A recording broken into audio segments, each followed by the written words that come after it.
एक महान संत हुआ करते थे जो अपना स्वयं का आश्रम बनाना चाहते थे, जिसके लिए वो कई लोगों से मुलाकात करते थे। एक जगह से दूसरी जगह यात्रा के लिए भी उन्हें जाना पड़ता था। इसी यात्रा के दौरान उनकी मुलाकात एक साधारण सी कन्या विदुषी से हुई। विदुषी ने उनका स्वागत किया और संत से कुछ समय कुटिया में रुककर आराम करने की याचना की। संत उसके मीठे व्यवहार से बहुत प्रसन्न हुए और उन्होंने उसका आग्रह स्वीकार कर लिया। विदुषी ने संत को अपने हाथों का स्वादिष्ट भोजन कराया और उनके विश्राम के लिए खटिया पर एक दरी बिछा दी और खुद फर्श पर टाट बिछाकर सो गई। विदुषी को सोते ही नींद आ गई।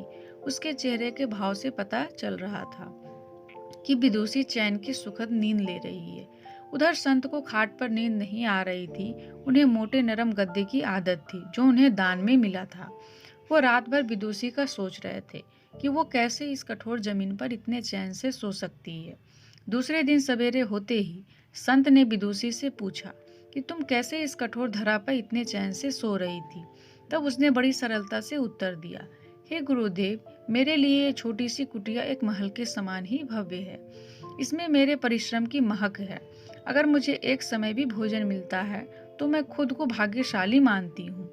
जब दिन भर के कार्य के बाद मैं इस धरा पर सोती हूँ तो मुझे माँ की गोद का आत्मीय एहसास होता है। मैं दिन भर के अपने सत्कर्मों का विचार करते हुए चैन की नींद सो जाती हूँ। मुझे एहसास भी नहीं होता कि मैं इस कठोर धरा पर हूँ। यह सब सुनकर संत जाने लगा।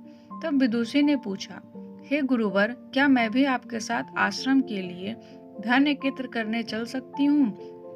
तब संत ने विनम्रता से उत्तर दिया, बालिका, तुमने जो मुझे आज ज्ञान दिया है उससे मुझे पता चला कि चित्त का सुख कहाँ है। अब मुझे किसी आश्रम की इच्छा नहीं रह गई। यह कहकर संत वापस अपने देश लौट गए और एकत्र किया गया धन उन्होंने गरीबों में बांट दिया और स्वयं एक कुटिया बनाकर रहने लगे।